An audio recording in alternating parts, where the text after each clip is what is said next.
Teman-teman sudah datang pagi-pagi kampus setelah kemarin libur ya, berasa hari Minggu, kita itu Jumat.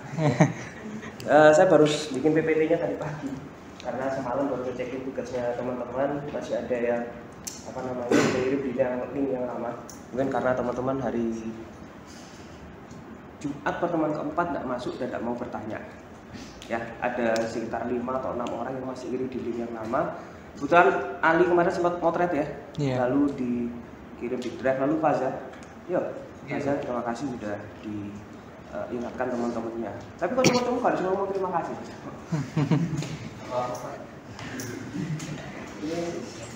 Oke, tugasnya sudah saya cek sebagian.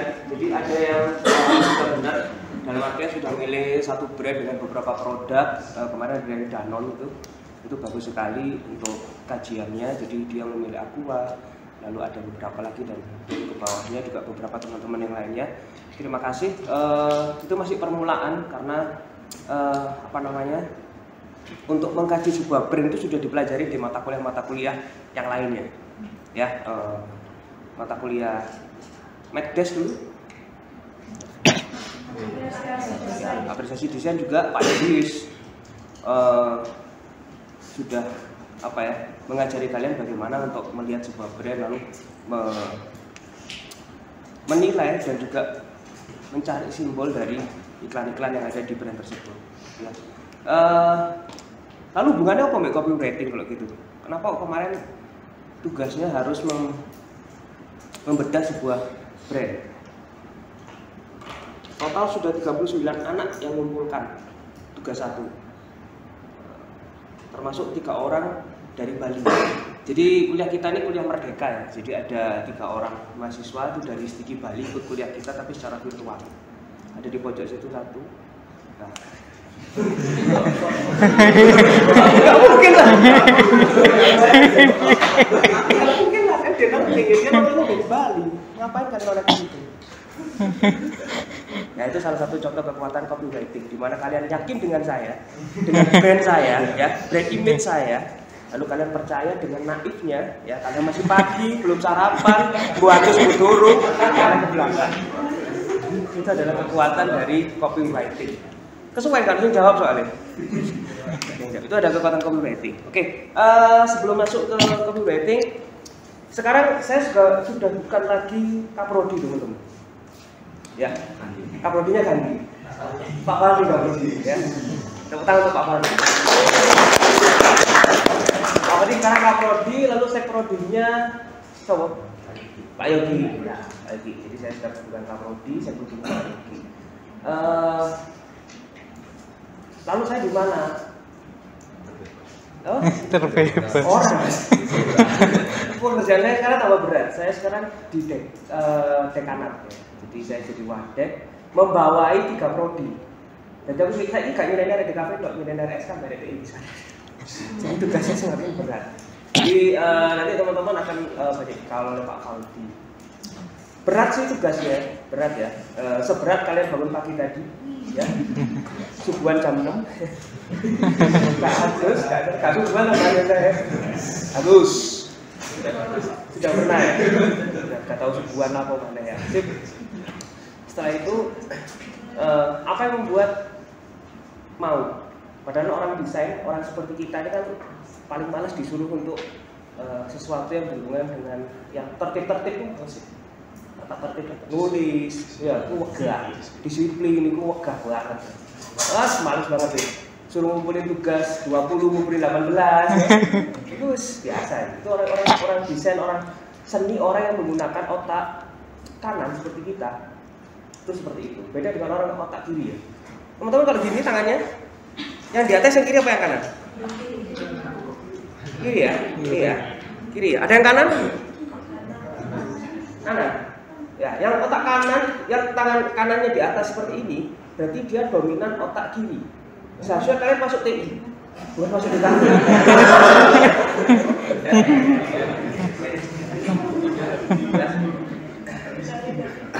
Jawab, enggak siapa? Ya, kayak gitu TI aja. Ya, atau tidak ke SK. Kalau kita orang DKV, orang seni, dominan otak kanan, ya kita selalu berpikiran yang loncat-loncat. Kita nggak bisa terstruktur, tersistematis, kita nggak bisa. Sehingga seharusnya kita itu berpikir selalu berbeda dengan yang lain. Pertanyaan saya, apakah kalian sudah berpikir berbeda dengan orang lain? Lumayan. Lumayannya gimana, Din? Katanya lumayan. Oh, kamu. Gimana, Mbak? Lumayannya gimana? Ya, kadang-kadang itu kalau misalnya ada ini, misalnya lagi ada problem di apa yang berkata kelompok gitu. Ya, kadang tiba-tiba mikir di luar. Oke, kata-kata yang cukup memancing.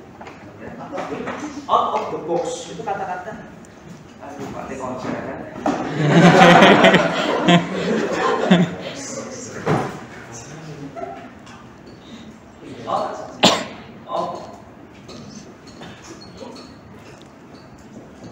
Apa arti ini?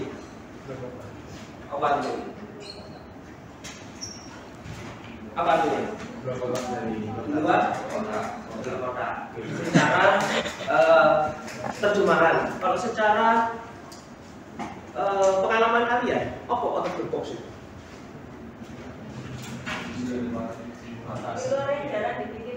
Di luar yang jarang dipikirkan. Oke. Berarti kita berpikir di luar otak kita. Ya. Di luar kebiasaan kita. Beyond our habit. Ya. Di luar habit kita. Sekarang pertanyaannya, apakah kalian tahu habit kalian apa? Kebiasaan kalian apa? Jangan-jangan ketika kamu berpikir selalu beda dengan temanmu, itu adalah box kamu, Mbak.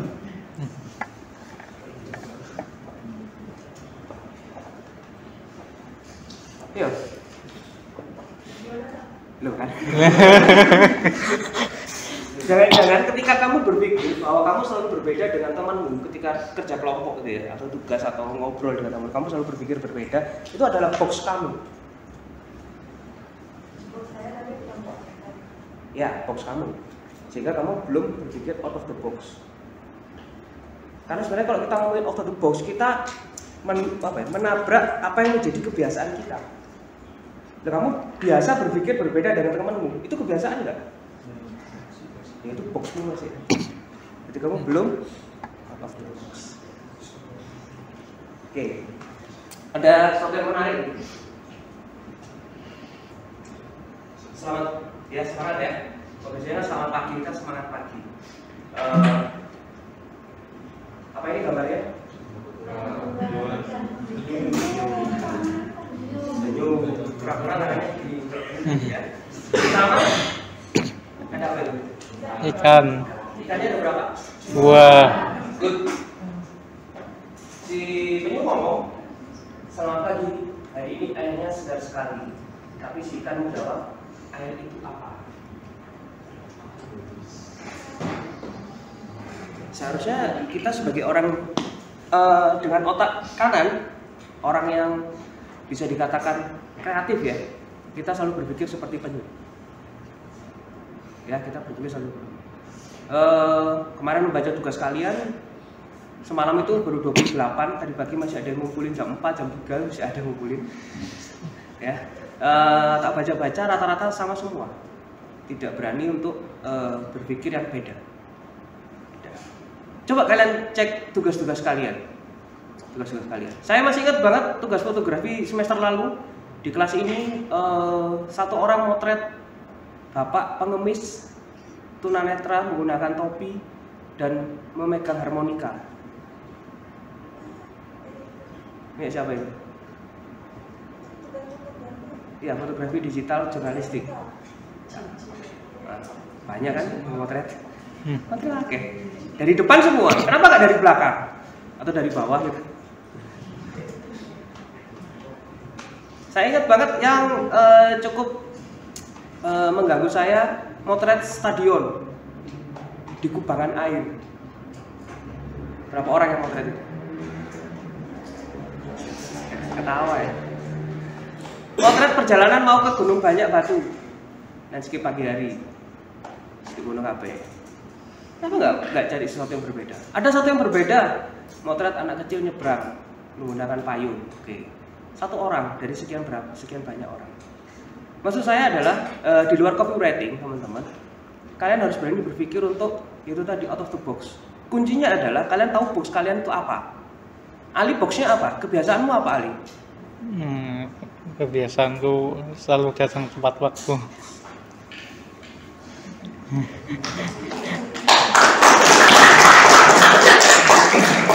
Termasuk kemarin ya, TIP libur kamu datang ya?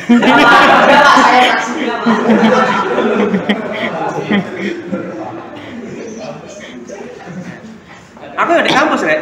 Saya pagi-pagi juga ke kampus karena ada beberapa hal yang harus saya selesaikan terkait dengan teman-teman dari prodi yang lain. Batinku lapo ahli. Pernah nggak kamu berpikir untuk sekali-kali tidak saya melihat Ali itu tidak hanya sekedar datang tepat waktu ya, tapi lebih ke care ke teman-temannya. Pernah nggak kamu berpikir sekali-kali untuk tidak peduli dengan lingkungan sekitarmu? Karena orang di sekitarmu nggak peduli. Belum pernah. Belum pernah. Teman-teman, kebiasaanmu apa, Mas? Boxmu apa?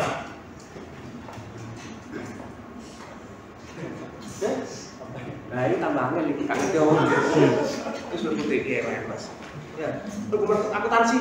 Ayo Mas.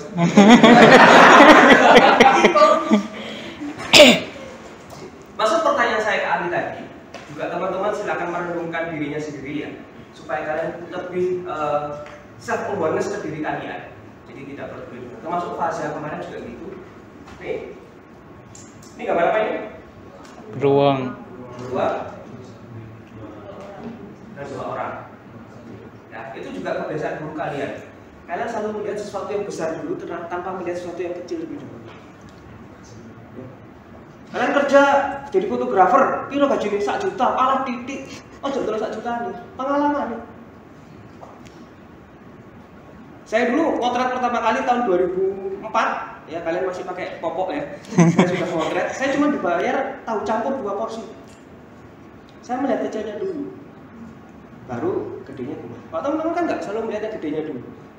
Ya kita tidak salah sih sebenarnya, karena kan kita diajarin point of interest ya di rumah aja. Cuman point of interest itu nggak sesuatu yang besar, sesuatu yang kecil juga point of interest. Mas, kamu sudah bersama temanmu bertiga ini ya? Ini sebelah lagi, ya betul ya. Sudah berapa lama? Dari semester. Ini berapa lama?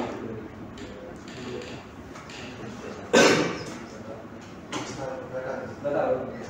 Oke, sebelahmu apa yang menjadi ciri khasnya? 2 tahun bro. SMK mana pun? Bahaya loh. Saya ngajar dia cuma di mata kuliah ilmugrafi, fotografi. Ya. Saya juga tidak intens ke dia. Ya. Kamu intens ke dia, boleh SMK. Apa sih melekat dari dia? Selalu berpikir kompleks. Oh, aku di sana jawab aku. Selalu berpikir kompleks. Teman-teman di kafe itu selalu seperti itu.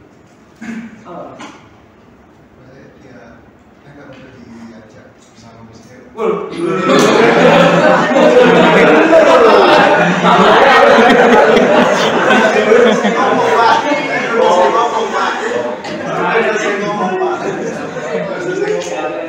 Maksudnya, saya itu dalam kerjasama gitu, dalam tugas, jadi kasih juga itu kayak diam gitu. Ya, itu kompleks, terlalu kompleks. Apa yang melekat dengan teman kalian?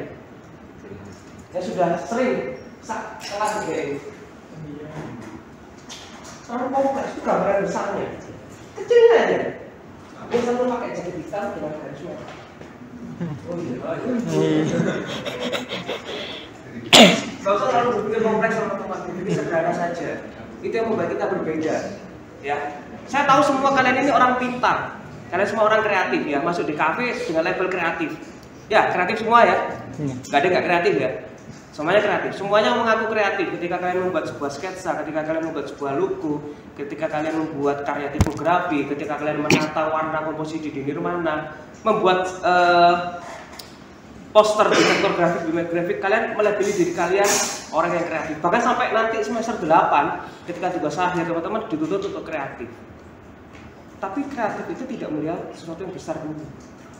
Karena apa? Karena kita sudah terbiasa melihat sesuatu yang besar. Sudah terbiasa. Box kita tuh selalu melihat sesuatu yang besar. Cari sesuatu yang kecil aja.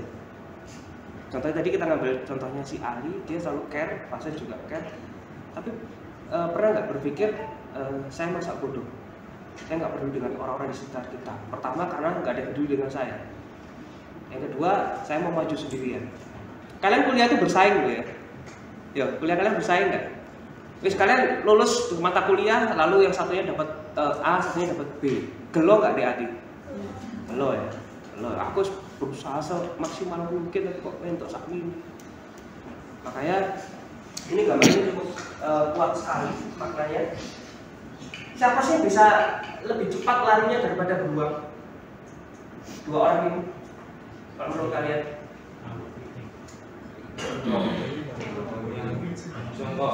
Jongkok di jongkok. Ini yang kalian yang jongkok.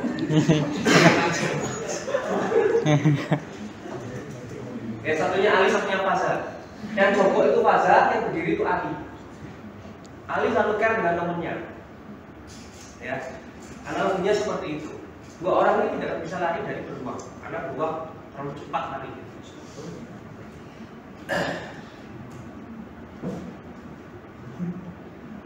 Kenapa kok harus berpikir care kepada orang? Jawabannya si Fasa, ya saya tahu saya nggak bisa lebih cepat dari beruang, tapi saya bisa lebih cepat daripada kamu.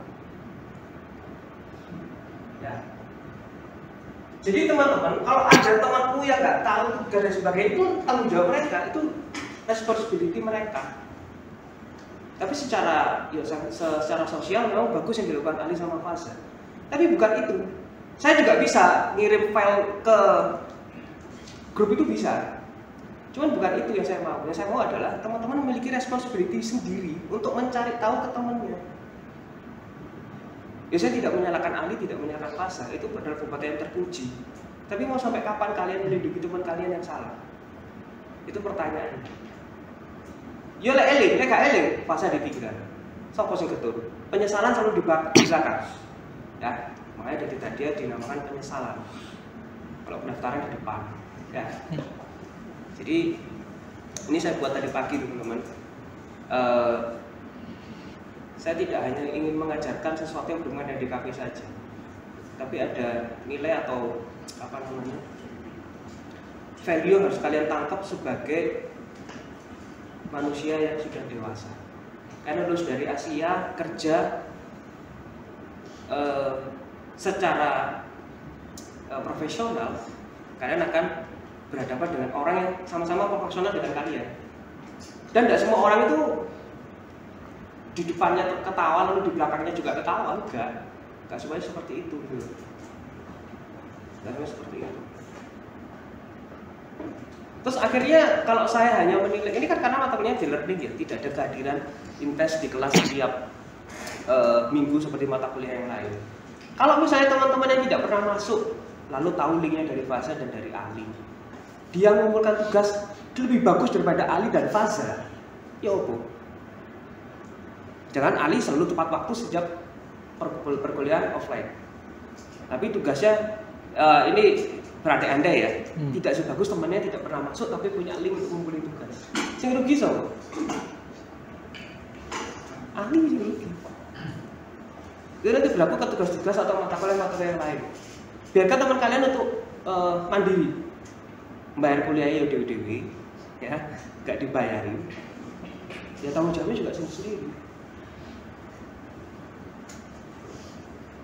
Banyak yang nggak masuk di pertemuan 4, saya biarkan aja. Saya cuma pengen tahu, udah semester 4, sudah 2 tahun kuliah di Asia, wis gede, wis dewasa, wis gondrong ya, sudah berkumis, sudah berjenggot, sudah mulai pacaran, ya, menikmati dunia remaja. Masa ya jadi tulang, kan enggak. Itu pesan saya untuk pagi ini teman-teman. Ya, karena saya juga bisa bertahan seperti sekarang sampai akhirnya harus memikirkan 3 prodi. Ya karena kadangkala saya juga harus acuh tak acuh kepada lingkungan sekitar. Saya nggak peduli.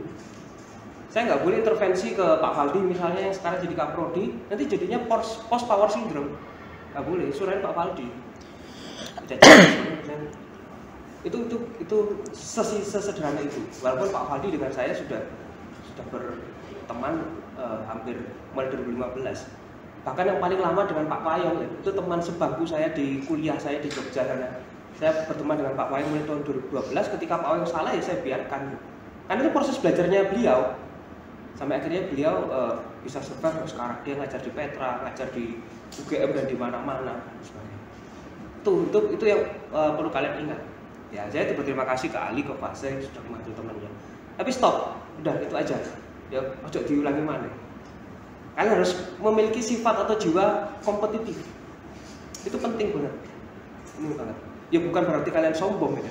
Enggak. Nah, itu untuk membentuk apa? Brand image kalian. Brand image kalian.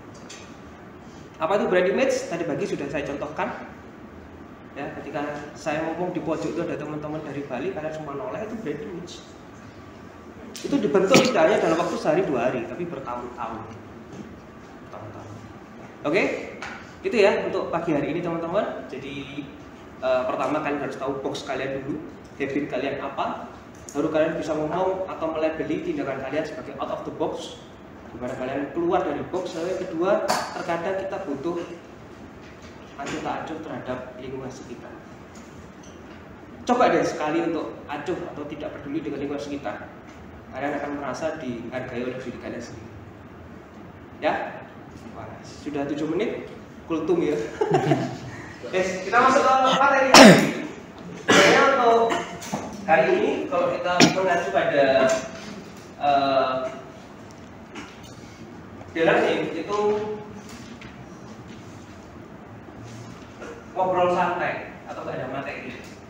Kalau saya tanya ke teman-teman ada pertanyaan nggak terkait pertemuan 1 sampai pertemuan video learning? Jawabannya pasti tidak. Ya, karena pertama kalian merasa sudah gugur kewajiban menonton video dan membaca PDF. Ya. Yang kedua juga kemungkinan ada yang lompat atau ngejam ke pertemuan ke-6, masuk ke 3 itu ada. Kenapa saya bisa bilang seperti itu? Karena di learning itu ada sistem pengecekan setiap akun atau user mahasiswa. Misalnya saya ngecek di learning, ngawur ya, saya melihat nama si B. Saya lihat itu si B sudah nonton video pertama berapa menit? Itu ada. Video kedua, ketiga, keempat itu ada. Tapi juga saya tidak bisa memfilter dia nonton beneran apa enggak. Ya karena ketika itu dibuka, ditaruh gitu ya. Kalian melakukan sesuatu ya, ketawa-ketawa ini ketawa ini melakukan hal itu bisa langsung next ke video selanjutnya. Itu bisa. Oke, sekarang untuk mengetes apakah kalian benar-benar menonton video saya atau tidak, atau tidak membaca PDF. Ya. Ini ada kata-kata copywriting teman-teman. Apa sih copywriting itu?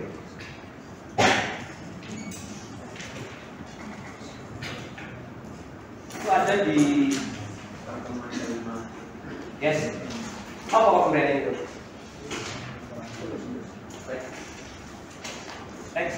Teknik membuat suatu yang mampu meningkatkan konversi secara Apa itu konversi? Konversi maksudnya juga dari arti yang ini kan meningkatkan untuk pergantian calon audiens, terutama dari calon konsumen yang akan beli produk. Yang lainnya?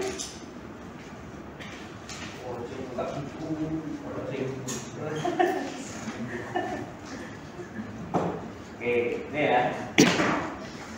Ini adalah copywriting untuk copy. Itu teks yang digunakan dalam penjualan atau pemasaran. Ada yang membawa sebuah produk yang ada copywritingnya. Nah itu minyak kayu putih. Apa copywritingnya, Mbak? Itu bukan copywriting, capang. Oh, dia yang personalisasi. Good. Apa itu copywritingnya? Minyak kayu putih dan pupuk oil. Apa? Bukan copywriting. Saya kemudian dulu ya. Kita kejar dia terus sampai dia ketemu copywriting di produk yang dia bawa. Apa copywritingnya? Dicaplang.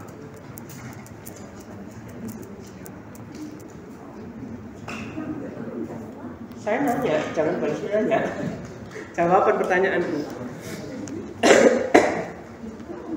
Apa copywriting dari caplang yang dibawa, yang kamu bawa itu?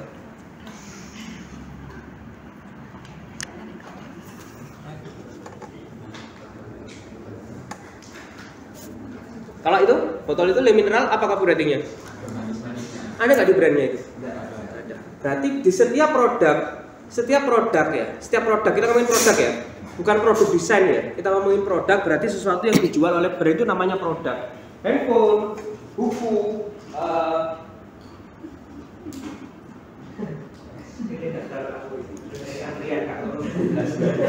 ballpoint, drawing pad, buku jam itu tidak ada copywritingnya dulu. Karena ini adalah sebuah produk. Ini adalah produk. Ini yang dibawa sama Ali ya. Ini adalah produk. Ini kunci sepeda motor Honda ya. Ini adalah produk. Tapi tidak ada copywriting. Kenapa? Karena copywriting itu melekat pada produk desain. Apa produk desain itu? Apa produk desain, teman-teman?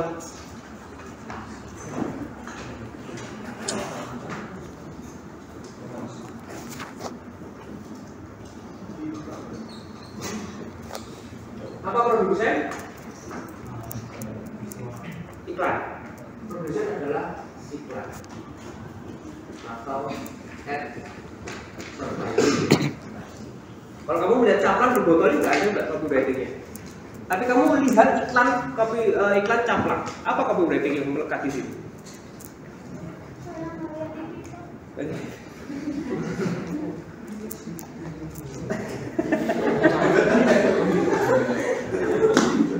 Pertanyaannya apa? Jawabannya. Ayo, apa teman-teman? Copywriting dari caplang apa? Wes, pertanyaannya saya ubah. Kenapa kamu memutuskan untuk beli caplang?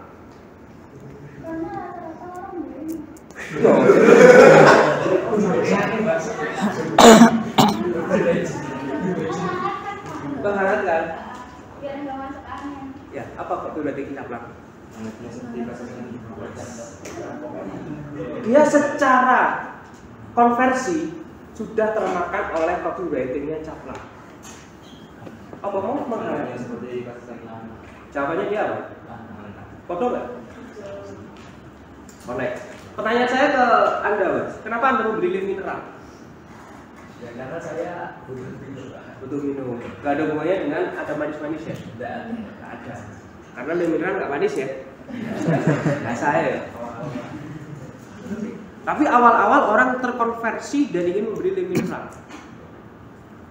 Ini yang menarik ini. Ini yang menarik. 2 hari yang lalu saya tidak ngomong dengan yang tidak lihat TV ya. Ada iklannya Aqua, Raisa, seribuan. Dia masuk ke sebuah toko, lalu melihat sebuah papan. Di situ tertulis air segar 1000 per liter. Lalu flashback ke Raisa lagi. Raisa ngomong, emang bener 1000. Di belakangnya tulisannya bahwa 1 galon Aqua itu 19.000 dan isinya 19 liter. Tadi dilihat ya, 19.000 19 liter. Jadi 1 liternya 1000. Tapi bukan itu yang menjadi poin. Yang poin adalah yang scene terakhirnya. Di situ Raisa masuk ke sebuah dapur, ada galon Aqua, 2 di meja, 1 di dispenser ya. Lalu yang lainnya di bawah. Copywritingnya menarik. Kesegaran tidak membutuhkan semua ini. Jadi botol yang di bawah itu berserakan hilang. Tinggal 2 tok yang ada di dispenser 1, di meja 1. Lalu ngomong untuk melindungi alam supaya tidak istilahnya plastik itu kan susah untuk didaur ulang. Oke. Sampai situ kalian nangkep nggak iklan itu untuk membalas siapa? Kenapa kok le mineral? 1 tok ya. Itu adalah kekuatan copywriting dari Aqua. Jadi dia menghancurkan lem mineral dengan hanya untuk kesegaran tidak butuh semua ini, menghilang semua ini botol yang banyak. Karena lem mineral kan jargonnya adalah botol butek, botol apa? Botol yang butek itu loh. Dia kan nembak aqua. Karena botolnya lem mineral itu jernih, tidak mengandung ppf. Dah apa sama gak karuan, gak ngerti aku. Jadi kalau kamu beli lem mineral ya dapat 1 galon. Tidak usah diisi ulang galon tadi. Harganya 19.000 sama seperti aqua. Dan aqua dulu 23 dia dipotong 16.000. Jadi itu untuk menyikat lem mineral. Yang awalnya dia menyikat aqua, botol butek ya. Aqua kan susah tuh masangnya, ya. Kalau kalian nggak tahu triknya kan susah. Sebenarnya dispensernya diambil kepalanya, ditancapkan ke aquanya, lalu dibalik. Kalau teman-teman nggak, aquanya yo, karena kayak kunci, yo, kayak kunci, kayak spidol, kamu baru diangkat. Ayo tolong. Iya, lebar kafe. Nah, makanya kan nggak seperti itu. Di dispenser kalian itu kan ada berwarna biru, warna hijau, warna pink itu diambil, itu ditusukkan ke aquanya, ke kepalanya, jelek, baru itu diangkat. Yes. Baru tahu.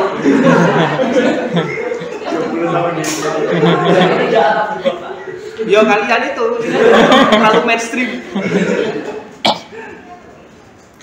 Ya, coba nanti dipraktekkan kalau kalian beli air mineral isi ulang. Dia tidak harus aqua sih. Ya, caranya seperti itu. Nah, itu adalah salah satu contoh dari lem mineral. Ingat ya, copywriting tidak ada di produk dari brand.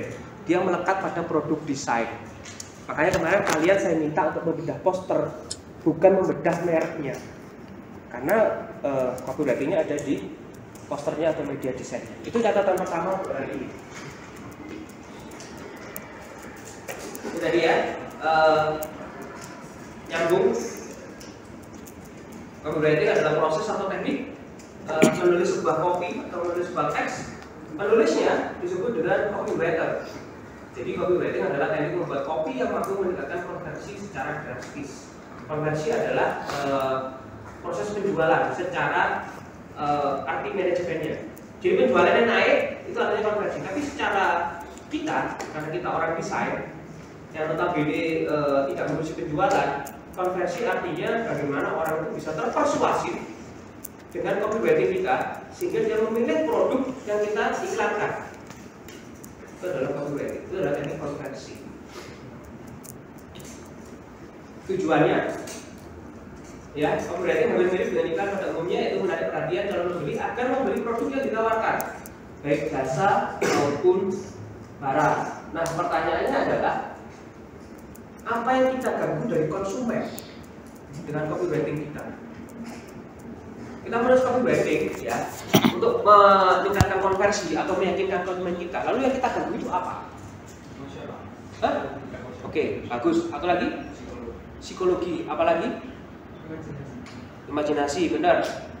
Induknya apa? Ada emosional, psikologi, emosi. Apalagi induknya itu apa? Bukan pikiran. Apa? Induk dari semua yang dikatakan sama teman kalian itu apa? Gak usah takut untuk menjawab.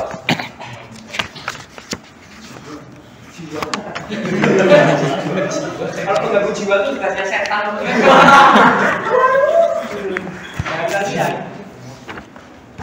Ya, emosi, psikologi, apa induk dari itu semua itu apa? Apa yang kita ganggu? Ya, perasaan itu masih belum induk, itu masih anak. Ya, sekolah pikir itu masih anak. Apa induknya? Sesuai yang tertulis ya. Enggak mau ukuran. Persepsi. Ini yang kita ganggu. Sudah mengganggu psikologi kalian. Kok ada manis-manisnya, tapi kalian nggak beli. Wah, lem mineral kalau kayak wulung atus, cukup klep aja murah ya. Ya, psikologi kalian terganggu, tapi persepsi kalian terkait dengan uang kan masih sudah terganggu. KFC itu apa mas? Kalau copywritingnya? Jagonya ayam. Dulu, wah 20 likur, tuku sabana, 10.000 ya. Karena persepsi kalian belum terganggu.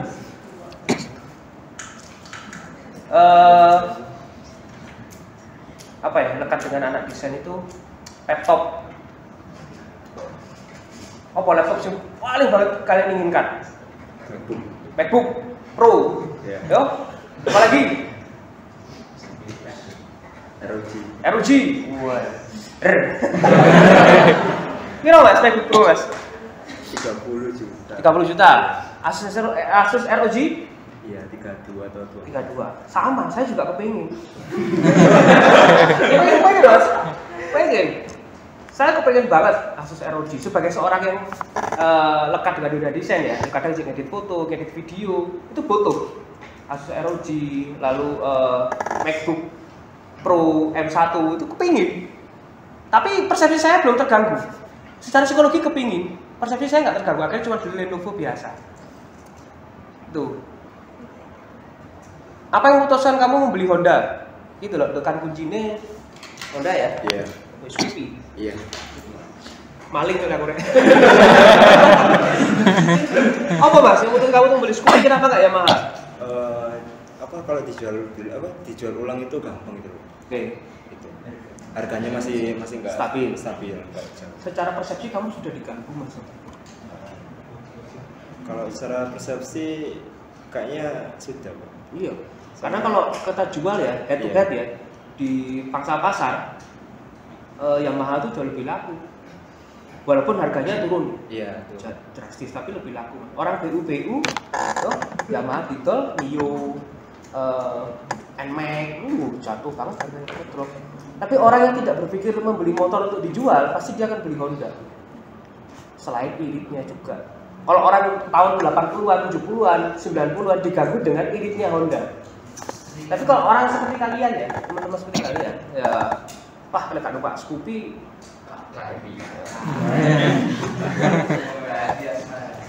Saya nggak tahu itu apa kamu dari itu. Karena saya bukan demografis kalian, berbeda jauh. Demografis saya ya Honda mesti irit. Walaupun dijejali dengan iklan Yamaha M-Core irit 60% dan sebagainya, nggak peduli saya. Persepsi saya sudah terganggu. Motor butuh Honda. Bodoh amat, lebih irit. Ya memang lebih irit Yamaha ya. Iya. Sekarang ya, karena sekarang Yamaha sudah ada hybrid injeksi, lebih irit, jauh lebih irit. Yamaha kayak Vino, Velasio itu jauh lebih irit daripada Scoopy dan Vario. Tapi orang-orang angkatan saya 2000, 90, 80 sudah terpersepsi bahwa motor irit ya mesti Honda. Kalau teman-teman enggak, bodoh amat duit jajal uang tua, bensin pak, bensin tek tukokno yo. Lah gak numpak Scoopy gak happy, kayak sok goceng.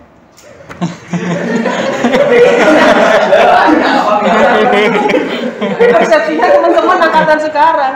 Jadi copywriting-nya sudah berbeda.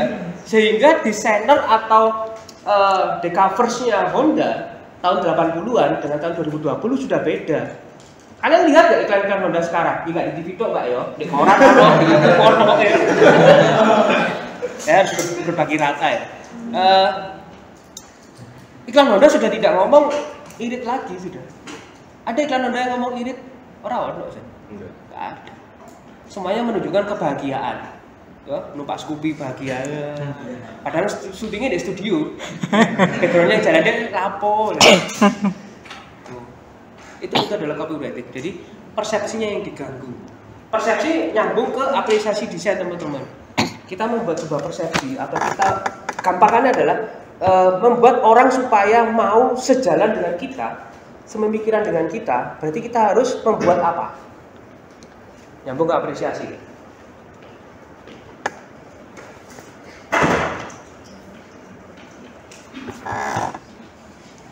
Kita harus membuat apa? Supaya orang bisa ikut persepsi kita atau paling tidak satu pemikiran dengan kita. Kita harus menciptakan atau membuat apa? Singkatan? Tagline. Hah? Tagline. Tagline bukan. Tagline itu masih anaknya, induknya. Kita harus membuat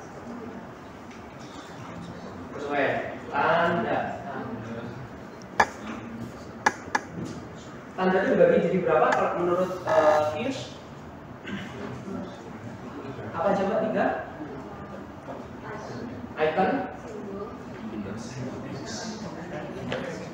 Simbol?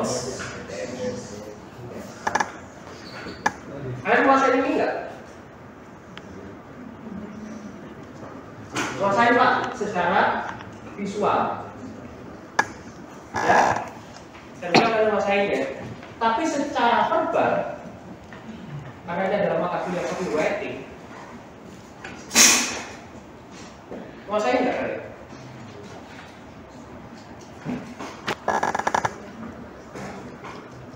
Saya yakin 30% menguasai, 70% enggak. Kenapa saya bisa yakin seperti itu? Sekarang siapa ya dari teman-teman satu kelas ini aja, sekitar berapa ini? 30 yang hadir, yang masih membaca buku secara teks cetak? Masih sampai sekarang? Punya buku desain lalu dibaca bukunya? Lebih fokus ke buku Novel? Masih baca novel? Serius? Oke. Novel apa mbak? Biasa baca novel kaca, kalau enggak beda-beda suka itu. Kalau enggak penulis Lebih ke arah atau tema apa? tema action. Fiction. Komik? Ada yang masih baca komik? Action Buku, Pak. Komik masih baca? Di manga.com atau buku cetak? Cetak ada, terus di itu Pak di laptop. Oke, ini pertanyaan saya tanyakan dulu waktu mata kuliah tipografi bagi teman-teman yang konversian tipografi dari tempuh di web atau di Provis, nggak saya tanyakan, tapi saya tanyakan. Ini kan sudah dari semester 2 kemarin sekarang ke semester 4 ya. Jadi kan itu sudah 1 tahun ya. Sudah nambah berapa buku kan terkait desain? Terus dari biro. Melani udah punya berapa buku desain? Nggak punya pak, ngapain?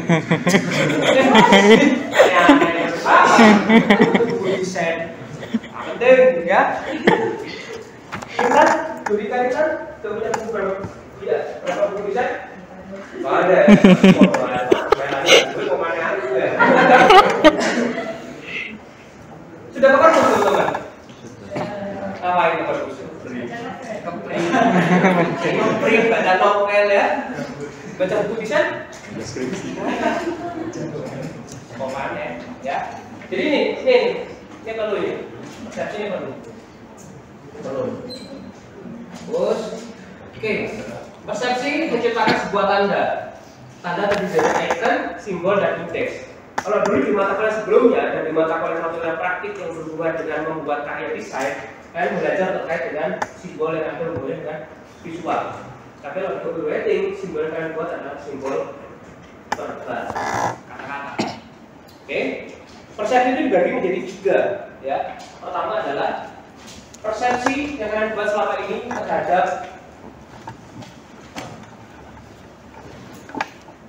karya manusia atau karya desain. Persepsi ini berarti persepsi yang khusus karena tidak semua orang bisa melihat karya desain. Oke, apalagi karya seni. Kalau tidak memiliki pengalaman atau satu garis merah yang sama. Kalian bisa menikmati karyanya Pak Faldi karena kalian hidup di lingkungan yang sama dengan Pak Faldi, lingkungan desain. Tapi kalau anak akuntansi dikasih karya Pak Faldi, bingung, ini gambar apa ini? Ya, maksudnya apa ini? Lapo kok ado-ado ke candi hanya untuk membuat sebuah gambar daun. Ya. Ngapain harus pagi-pagi berangkat ke Merjosari untuk membuat sebuah daun? Ngapain harus membawa makanan banyak tapi akhirnya tidak dimakan hanya untuk difoto? Dietel-etel dan sebagainya ya. Apa? Percuma. Karena akuntansi, anak manajemen, anak SK, anak TI nggak peduli. Ada makanan yang dimakan, ngapain difoto? Ya, itu adalah persepsi terhadap karya manusia, karya desain. Lalu yang kedua adalah persepsi sebagai peristiwa sosial budaya.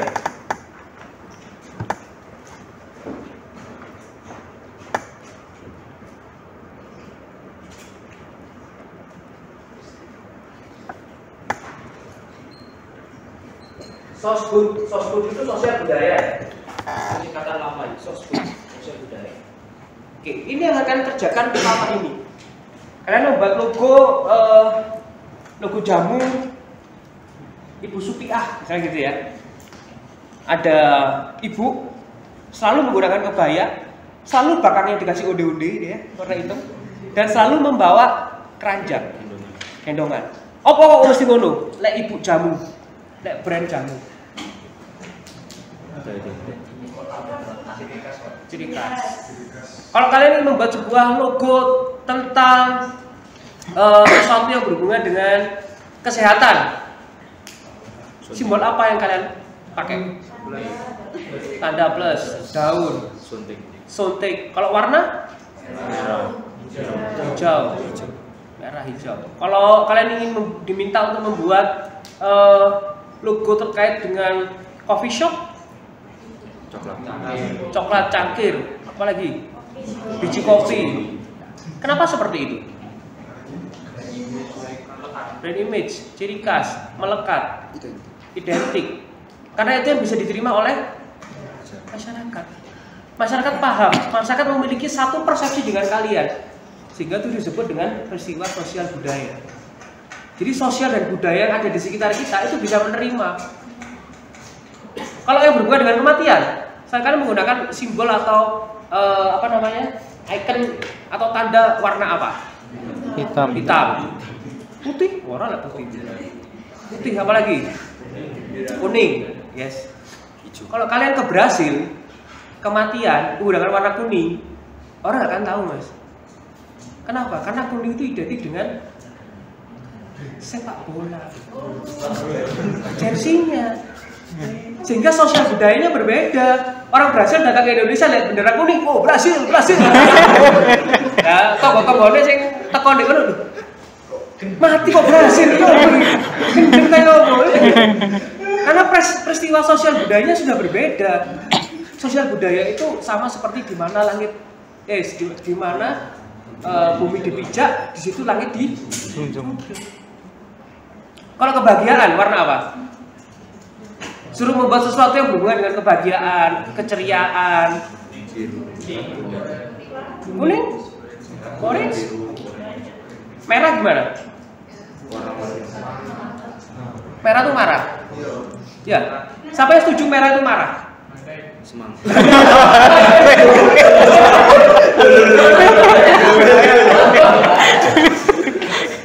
Sosbud ya, nggak ada politiknya ya. Aduh, ganjar angel ini. Kalau merah gimana merah? Setuju nggak kalau merah berhubungan dengan sesuatu yang ceria? Oh, semangat. Ceria, bukan semangat. Beda ya, semangat dengan ceria ya. Tapi orang Cina setuju, mas. Gongsi facai, semuanya ceria. Setuju. Kenapa? Karena sosial budayanya sudah berbeda. Loh, kalian tuh selama ini membuat itu. Box kalian tuh itu box bendino. Ketemu Pak Sean, ketemu Pak Yogi, duwi share metenteng itu boxmu itu. Sosial budayamu yang mempengaruhi kamu. Sehingga persepsimu lek merah mesti pedes. Ya. Lek hijau mesti sehat. Lek biru mesti seger. Lek putih mesti suci. Orang mesti, mas. Keluar dari boxmu, kamu ke Brasil. Kalau kuning ya negarane sepak bola. Lek di Indonesia, di Jawa kuning kematian. Itu disebut dengan out of box, mbaknya buku tadi pagi. Ya, out of box. Jadi tergantung persepsi kita. Sehingga persepsi yang pertama adalah terhadap karya. Itu kelompoknya kecil, masyarakat khusus. Lalu yang kedua masyarakat umum, tergantung dengan sosial budayanya. Makanya kalau kalian membuat karya desain kan selalu diminta untuk penelitian dulu. Entah itu observasi, entah itu wawancara atau studi pustaka, baru membuat karya desain. Dan nggak harus langsung karya desain, sketsa dulu. Atau yang paling atas sendiri, konsep dulu. Konsep apa? Minimalis. Ya, minimalis itu bukan konsep. Minimalis itu adalah cara paling halus untuk menyebut minimalis. Minimalis sama dengan minimalis. Minimalis, apa minimalis? Warnanya hijau, kuning, dengan ornamen. Loh, jadi minimalis kok syarat-syarat? Sehingga harus hati-hati. Itu paling susah ya bikin konsep ya. Suruh bikin konsep satu halaman, satu paragraf. Ini kan satu halaman, Pak. Iya bener sehalaman. Logikanya sehalaman itu full. Gak cuma cerit di dukur tok, ya bener sehalaman, tapi nggak seperti itu, kawan. Ya. Satu halaman tuh full berarti. Tapi kalau anak sekarang ngomong satu halaman ya berarti digurin kok hajrit. Piye? Ati diseneni yo. Akeh. Kok ngono kabeh piye nyeneni iki. Nek siji loro aja iso nyeneni, tapi lek sak kelas ngono kabeh kan bingung. Ya, gitu ya teman-teman ya, itu sosial budaya. Lalu yang ketiga, terkait dengan persepsi, ada yang namanya persepsi sebagai peristiwa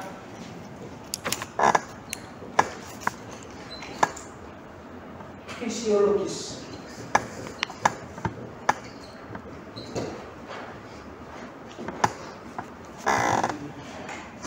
Oke.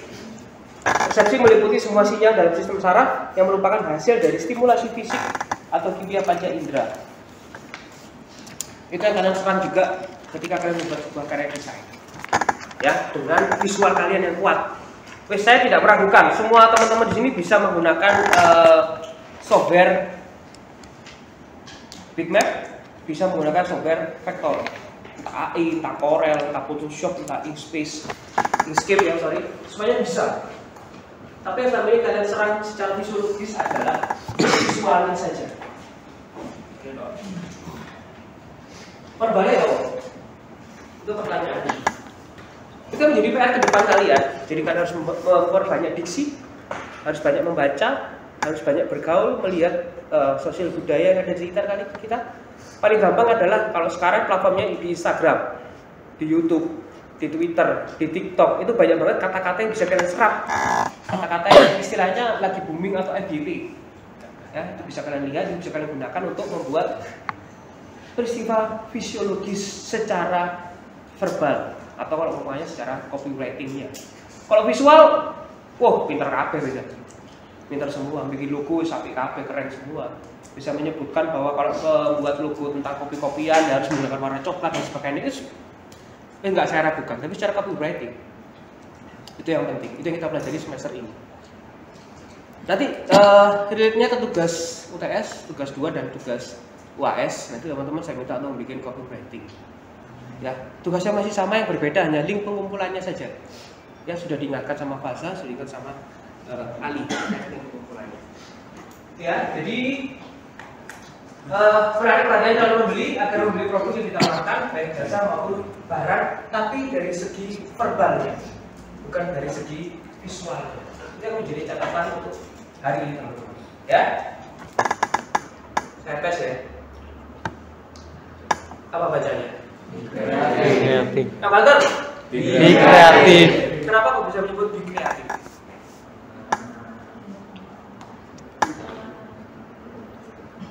Ya, Karena visualnya. Ali gimana? Karena visualnya terbiasa. Persepsi kita sama ya Ali ya. Iya. Persepsi itu, wah, kalau di situ berarti mesti bawa ya kalau selengkungnya mana? Iya. Ya. Iya. Jadi secara karya masuk ya, masuk ya. Secara sosial budaya karena kita satu rumpun, satu orang Jawa, satu orang Indonesia yang tidak bisa bahasa Inggris terlalu bagus ya. Masuk ya. Secara fisiologis kalian membaca tanda-tanda verbalnya, tujuannya be kreatif ya. Sampai setuju be kreatif?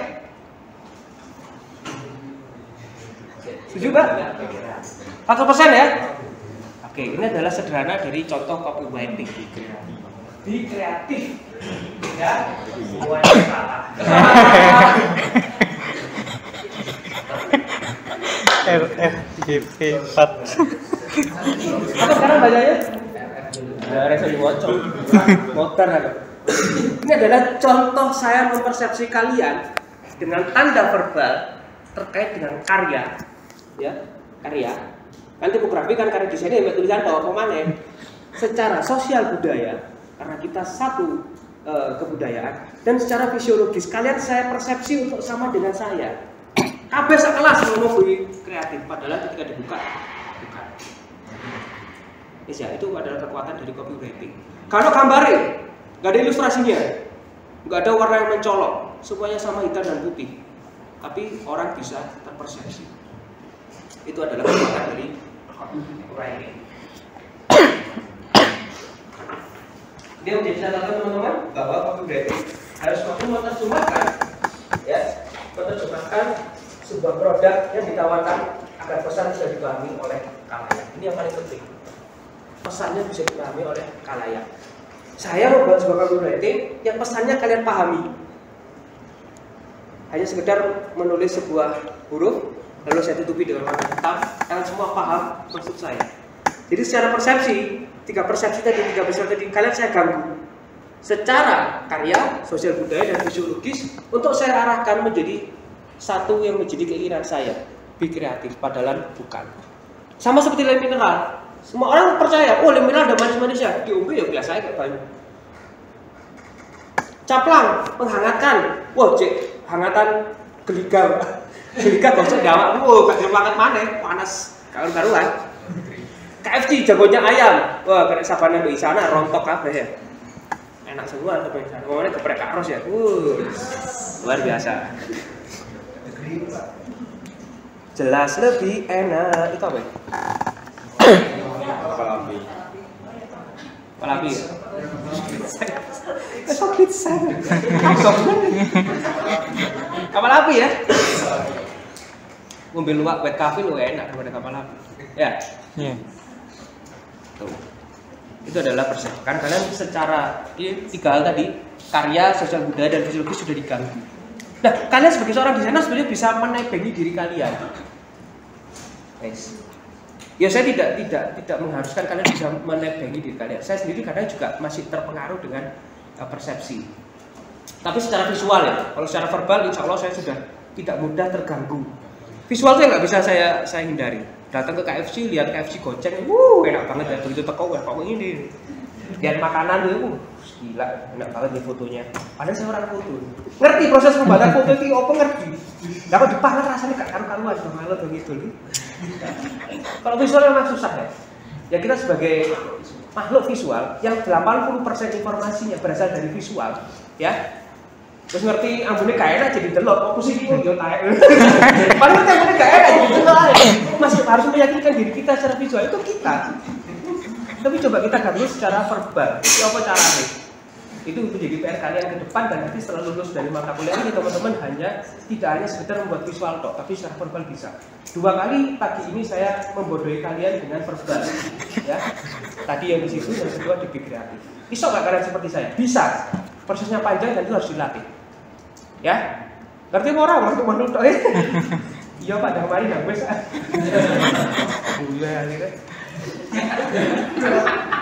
Ya bisa ya teman-teman ya. Itu PR kalian. Saya nggak butuh karya visual yang baik, saya hanya butuh karya copywriting yang baik. Yang baik yang seperti apa? Ya konversi tadi, orang tergerak untuk mau mengikuti persepsi kalian. Itu yang paling penting. Wes, kesel aku. 1 jam. 1 jam teman-teman. Ada pertanyaan? Ada pertanyaan kah? Yes. Tugasnya itu kayaknya hampir sama dengan tugas pertama. Bedanya Soalnya beda. soalnya beda. Nah, tugas pertama apa? Nyari brand, Heeh. terus di atas kedua. Ya, tugas kedua, tugas UTS. Oh, langsung salah sini. Beda. Saya tidak mungkin membuat tugas yang sama, Mbak. Mario Bros tidak akan menyelamatkan Putri kalau step by step. Kalian kemarin membuat tugas 1 sudah menentukan segmentasi demografis, psikografis, dan behaviornya? Belum kan? Di UTS. Loh, nambahin. Cobaan kok. Waduh. Coba dulu ya. Ya Mbak, silakan. Jangan dong. Oh, berarti beda. Harus beda. Cari yang beda. Ya, cari yang beda. Yes, Mas. Saya mau tanya yang contoh copywriting untuk beneran. Kan copywritingnya Kayak ada. manis-manisnya. Benar. Kan kalau saya sendiri merasa kan nggak ada manis-manisnya. Benar. Tapi copywriting tersebut bisa mengkonversi Benar. orang untuk mengambil aksi. Yes. Itu termasuk menipu apa enggak? Terus copywriting pasang. Hari yang pocong putih. Maksudnya itu dalam copywriting pasang saja. Kurang lebih kan saya merasa tertipu. Oke, kamu merasa tertipu. Oke, kita ngomongin konversi tadi. Apa yang dimaksud dengan konversi? Membuat membuat cara kita untuk mempersuasi orang untuk mengambil aksi. Mengambil aksi. Kamu kena aksinya nggak? Iya. Yo, selesai. Berarti sah-sah saja. Sah dong. Sah. Kamu membuat sebuah karya foto, Mas. Ya. Ke Labuan Bajo. Mahal nggak ke Labuan Bajo? Mahal, Mas. Lebih mahal tiketnya ke Labuan Bajo daripada ke Singapura. Karena harus terbang, naik kapal dan sebagainya. Karena kamu lihat apa namanya? Oh iya. Wah, aku Labuan Bajo. Ketika datang ke sana, kamu harus naik gunung-gunung baru bisa ke spot tersebut. Tapi kamu sudah terkonversi, Mas, secara visual. Kamu merasa tertipu. Ya karena kamu tidak mampu. Gampangan nih. Ini sudah sering saya contohkan. Garnier, Iqbal Ramadan. Dasarnya ganteng. Ngerti maksudnya ya? Masuk ke ini kayak Garnier sampai muntuk, Mas ya. Pantuk ke mana? Gimana? Tapi kan intinya adalah santai-santai. Ini adalah konversi, Mas. Makanya di pengertian konversi adalah supaya orang melakukan aksi.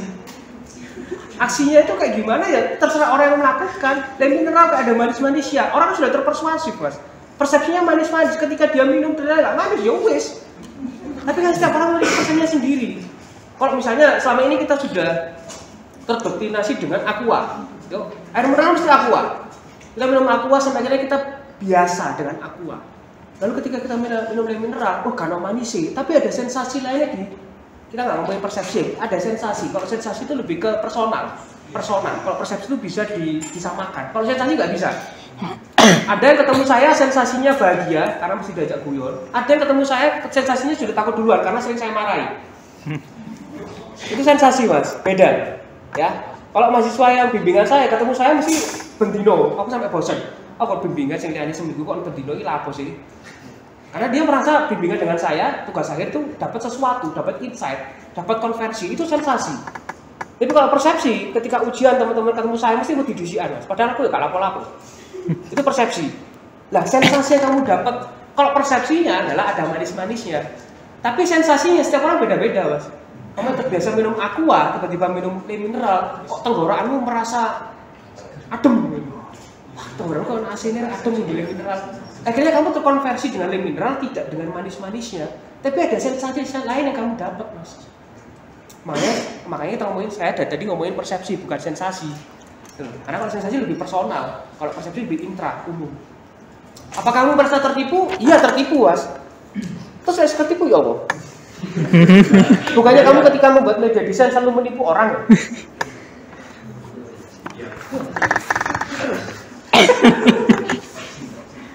Ya kan? Bukannya kita membuat karya desain selalu menipu orang. Masuk ya? Masuk Pak Eko. Kamu membuat sebuah foto, food and beverage, gimana caranya supaya orang itu bisa apa, Mas? Inti dari food and beverage apa kemarin? Menggugah selera. Kalau orang sudah tergugah seleranya membeli ternyata, waduh, ini onde-onde kok kuatos banget. Tertipu dia. Kenapa itu tanggung jawabmu sebagai seorang desainer?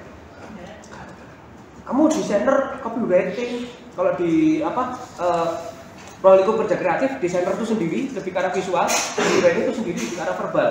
Ya, mereka digabung membuat sebuah media desain. Kalau ternyata media desain itu berhasil meningkatkan konversi dan orang yang merasa terkonversi itu tertipu, itu urusannya mineral, urusannya kamu sebagai desainer. Itu yang perlu kamu ingat. Sehingga ketika kamu membuat sebuah desain, lalu orang itu tertipu, kamu disalahkan, jangan mau, Mas. Nggak boleh kamu. Karena itu urusannya si pemilik brand. Ya kamu bikin karya desain sama juga banyak membuat logo dan sebagainya. Ya apa cara supaya orang bisa terkonversi, terpersuasif dengan logomu. Tapi ketika sudah memutuskan membeli karena visualnya kuat dan tidak sesuai, nah itu kelemahan orang Indonesia atau kelemahan adat ketimuran, selalu neriman. Yo wis kok banget. Yo. Nih yang cewek-cewek ini pakai pons. Kewosok rai ini kok pancet ireng. Ada kok bisa pons. Aku delok iklannya Raisa kok putih aku pancet. Kan tak mungkin. Masuk Garnier mana? Nah, itu nggak masalah. Ya, oke, pertanyaan lain? Saya rasa semua orang sudah pernah tertipu dengan media desain ya, entah itu visual atau visual. Cuma kalian aku ya sering kok. Saya itu loh pengajar desain, praktisi desain, orang foto ya sering ketipu kok. Mana mak, liyo kok mana jenenge urip Mas. Terima lah, dia lah. Kan karena kasir Mas, itu bayar. Oh resiko kok metode foto ning balik diatur ya Mas. Jadi kan ada pengalaman Mas. Dilihat out of the box-nya. Oh berarti kok aku nggak karya desain juga ini. Sementing uang terkonversi. Mereka tertipu atau tidak tertipu bukan urusan saya. It's not my responsibility, Mas. Tanggung jawab saya adalah supaya konversi tadi baik secara visual maupun verbal. Ya, itu ya. Dari yang lainnya, kayak ngomongin ke wasal, gantian wasal sekali sih. Yuk, sekarang nggak ada? Yakin? Fix ya, nggak ada ya? Oke, jadi silakan dikerjakan UTS-nya. Untuk tugas 1 sudah saya tutup linknya tadi pagi. Untuk UTS akan saya tutup 1 hari sebelum hari Jumat ya, dan saya sudah tidak mengingatkan lagi ya, jadi silakan lebih mandiri teman-teman. Itu berlaku untuk mata kuliah yang lain ya, jadi jauh lebih mandiri. Saya rasa teman-teman sudah cukup dewasa, namanya sudah mahasiswa, ada embel-embel maha di depannya. Maha berarti sudah yang paling tinggi. Karena mana? Mari mahasiswa sekarang mana? Ono guru atau dosen. Sekarang mana? Mahasiswa paling gugur. Sehingga sudah yang paling top. Terus ya, capek saya serius. Pilek soalnya, jadi ngomongnya agak. Yo, ada pancaroba. Teman-teman sehat semuanya ya. Semoga UTS-nya lancar di minggu depan. Gak ada kendala, jangan sampai nggak ngerjain UTS. Kerjain aja, bener nggak bener, sepenting ngumpul loh. Ya. Sip, bagus. Thank you ya teman-teman. Ketemu lagi di pertemuan offline selanjutnya. Selamat pagi. Semoga ilmu yang saya berikan bermanfaat. Wassalamualaikum warahmatullahi wabarakatuh. Waalaikumsalam.